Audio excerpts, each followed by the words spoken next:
I wanted to do a video of how we made my twining loom. It's very simple, really. Basically, you make a rectangle out of wood. So we used scrap wood that we had left over from building our house. So this is oak baseboard. So that's why the length and width are a little different, but it's 40 inches across and then 51 inches long down to there. Like I said, this is oak and this is 3 3/4 inches wide and it's 3/4 inches thick on the ends. Now your crossboard on the top and on the bottom needs to go on top of the sideboards so that your pegs stick out. Now some people use pegs, some people use nails. It depends on really whatever you want to do. I don't have a problem with the pegs, so that's what we used, and they're 5/8 inch wide, I guess you call them, and we placed them 1 inch apart. This bar came from the hardware store.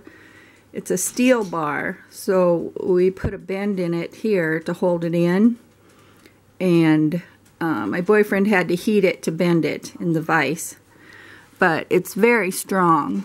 It doesn't bend. You can push on it and it doesn't bend in or pull in on the sides, so it's very sturdy. But my side loops are a little wide sometimes, but it doesn't bother me. Oh, and that's a 1/4 inch wide steel bar, or diameter, I guess. I'm not sure how you say it. And there's tons of different ways to do the legs.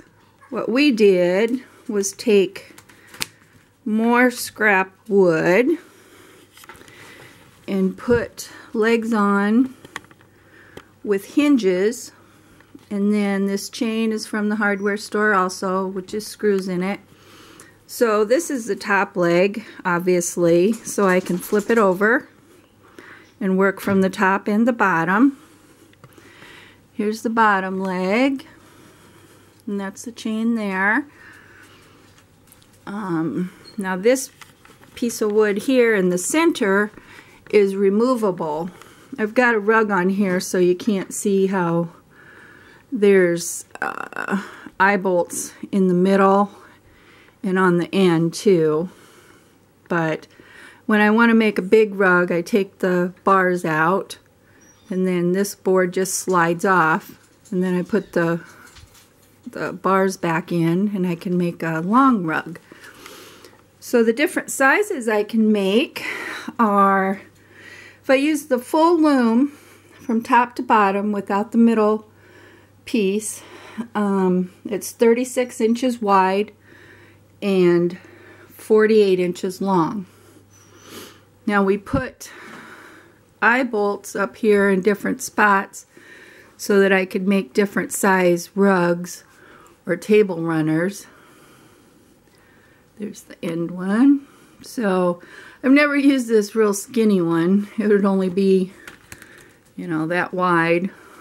I don't know what I'd use that for, but anyway, so I can make a 36 inch wide by using the whole thing, or 30 inches from here to this eye bolt where I would put the other rod.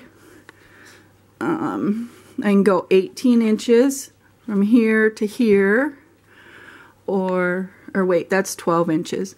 From here to the end eye bolt, that would be 18 inches. So, and then the same thing, I can make them all those widths, whatever length. From the top pegs to this removable board with the pegs on it, that's 24 inches long. So with this size here, I made this table runner That's how wide that would be. And see, my loops on the end did suck in. I warp it pretty tight so they go right in as the tension relaxes. But it's a little heavy because it's made out of oak, but not too bad. When I'm making a full length rug, I just lay it on its side and then stand it up on the other end so I can work from the top and from the bottom back and forth, so I meet in the middle. And I think that's about it. You want to drill holes to put your pegs in. We used a drill press so that the holes are straight into the wood, but you can use a regular drill. Just make sure they're straight and not all wonky. And there's 4 screws holding the boards together so nothing wobbles there. But if you look on YouTube or online, there's a lot of different ways to make it. This is what we did. I copied a couple YouTube videos and just kind of adapted it to what we had. So if you have questions, let me know.